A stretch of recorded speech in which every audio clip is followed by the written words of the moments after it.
So what Peachtree Corners has is Curiosity Lab, which is this really innovative center around developing autonomous vehicle technology. And a lot of that overlaps with clean energy technology. So battery-powered vehicles, drones, scooters, new and innovative ways to move around our community. And this grant will help continue to develop that new technology in this area and make it a real leader in the country around that kind of innovation. And why is it such an important thing to bring to this area? You know, you mentioned just like, you know, those types of innovations that could be, you know, changing for things like this. Right, so it's really important for economic development purposes that Peachtree Corners is this kind of leader. It's very important for climate change as well. And just mentioned, I just got a text from someone saying that India and Pakistan are seeing temperatures of 120 degrees. So we need to develop this technology not only because it's good for economic development, but it's good for the world, it's good for the climate.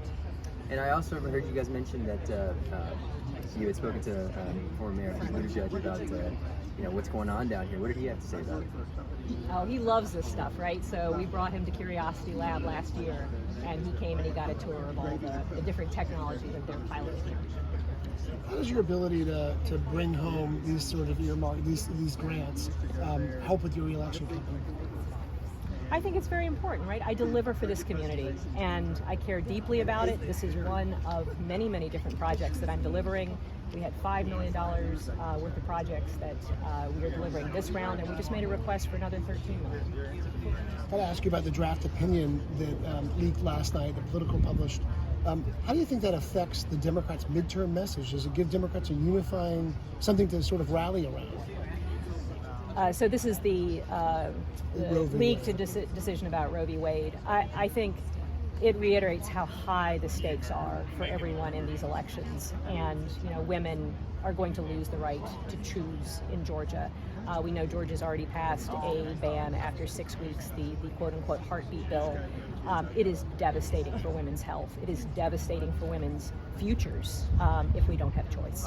You won. Was it 2 years ago? You won 2 years ago because of my time is flying. Year and a half ago, because of suburban women in part who came out, rushed to the polls. Do you think we'll see a similar energizing effect because of this? If this ruling, if this opinion becomes a ruling? I think there's a very good chance of that. I think this is really devastating, and you see women who may vote Republican sometimes, and they will come over and vote Democratic if they think that choice is on the line.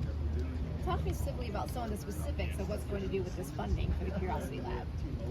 So this funding is going to help them build out more. They are developing various electric charging stations. They are developing autonomous vehicle driving tracks.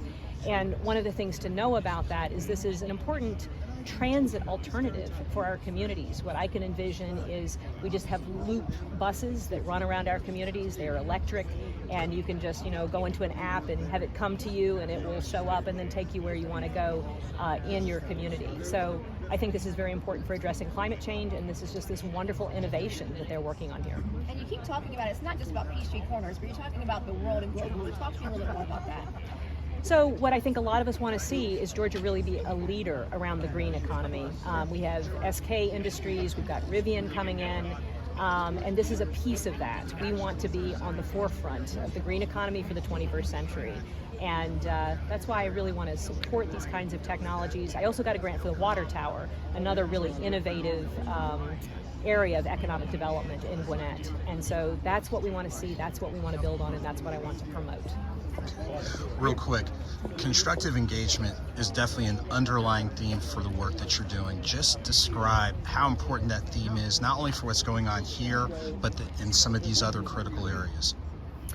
Constructive engagement, what do you mean by that? Well, in regards to what you're doing here, in regards to the investment with the technologies, what you've done previously, like you said before, with the water tower, right, and other related projects. Right. So what I did when they came and said, you know, members of Congress can ask for a few special projects was I really tried to think very carefully about the needs of this community and where I could make some really critical investments, plant some seeds that were going to be very important for the long-term growth and health of this community. So this is one, but I also got a $100,000 grant to the small business development centers so they could provide more in-language services to people in this community, right? We're very immigrant heavy. We have a lot of entrepreneurial energy coming out of our immigrant communities, and that is going to be very important. Georgia Gwinnett, I got money for them to have living and learning communities around IT and health sciences. That is going to be important for our community to grow and to flourish. Thank you, Carolyn. Good, thank you.